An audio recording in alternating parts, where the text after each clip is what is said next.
Khalistan movement एक ऐसा movement जिसके तार एक पीएम, एक सीएम और एक एक्स आर्मी चीफ की हत्या से जुड़ते हैं। 329 पैसेंजर्स के साथ उड़ रही एयर इंडिया की एक फ्लाइट को बम से उड़ा दिए जाने के पीछे भी इसी मूवमेंट का हाथ माना जाता है।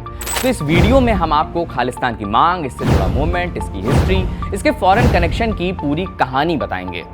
खालिस्तान का मतलब, खालिस्तान के दो मतलब निकलते हैं। एक की खालसाओं का देश यानी सिखों का देश, और दूसरा खालिस शब्द का मतलब होता है शुद्ध यानी प्योर।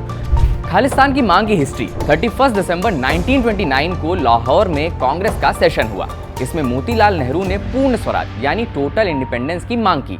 कांग्रेस की मांग का 3 ग्रुप्स ने विरोध किया। पहला मोहम्मद अली जिन्ना की मुस्लिम लीग, दूसरा डॉक्टर भीमराव अंबेडकर ने जो दलित्स को रिप्रेजेंट कर रहे थे, और तीसरा मास्टर तारा सिंह का शिरोमणि अकाली दल जो सिखों के लिए अलग राज्य की मांग कर रहे थे। माना जाता है कि मार्च 1940 में डॉक्टर वीर सिंह भट्टी ने पहली बार खालिस्तान शब्द का इस्तेमाल किया था।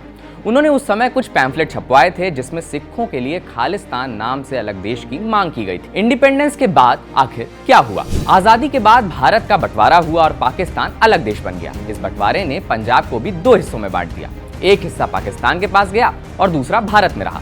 इसके बाद अकाली दल ने सिखों के लिए अलग राज्य की मांग और तेज कर दी, जो मांग 1929 में पहले ही उठ चुकी थी। इसी मांग को लेकर 1947 में पंजाबी सूबा आंदोलन शुरू हुआ। सिखों का अलग राज्य पंजाब कैसे बना?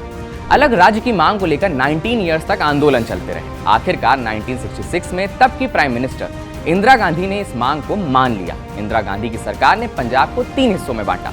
सिखों के लिए पंजाब, हिंदी बोलने वालों के लिए हरियाणा, और तीसरा हिस्सा रहा चंडीगढ़।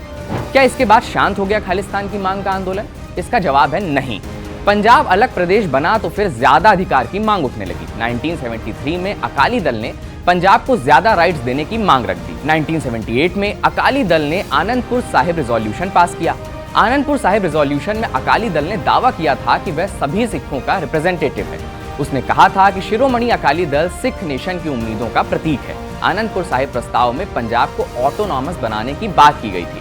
यह भी बताया गया था कि कौन से इलाके एक अलग राज्य का रूप लेंगे। प्रस्ताव में इसका अपना कॉन्स्टिट्यूशन बनाने की भी बात की गई थी, और सिक्योरिटी, फॉरेन अफेयर्स और करेंसी के मामलों में भी सेंट्रल गवर्नमेंट का दखल लिमिटेड करने की बात आनंदपुर साहिब रिजोल्यूशन में कही गई थी। खालिस्तान मूवमेंट का फॉरेन कनेक्शन क्या है? जगजीत सिंह चौहान नाम के खालिस्तान समर्थक 1979 में इंडिया से ब्रिटेन गए। वहां जाकर उन्होंने खालिस्तान नेशनल काउंसिल एस्टैब्लिश की। 1980 में उसने खालिस्तान नाम के कथित नए देश का ऐलान कर दिया। इतना ही नहीं, उसने कथित खालिस्तान के पासपोर्ट, डाक टिकट और खालिस्तानी डॉलर भी जारी कर दिए। उसने ब्रिटेन और यूरोप के दूसरे देशों में कथित खालिस्तान की एम्बेसी भी बना डाली। इसी दौरान वो जनरल सिंह भिंडरावाला के संपर्क में आया। इसी गठजोड़ से पंजाब में इस आंदोलन को हवा मिल गई। जनरल सिंह भिंडरावाला वही है जिसे 6 जून 1984 को ऑपरेशन ब्लू स्टार के तहत मार दिया गया था। जनरल सिंह भिंडरावाला पर भी खालिस्तान का समर्थक होने और पंजाब को अस्थिर करने के आरोप लगते थे।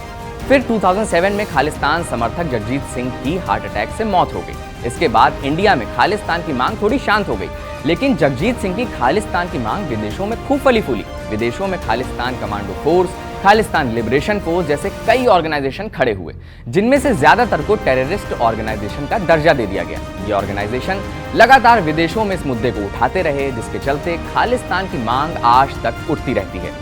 अमृतपाल सिंह भी इसी मांग का एक नुमाइंदा है, जो सिखों के अधिकारों की बात करता है और खालिस्तान का समर्थन भी करता है। वो सिखों के अधिकारों की मांग करने वाले वारिस पंजाब ऑर्गेनाइजेशन का हेड है, जिसे पंजाब पुलिस आज ढूंढ रही है।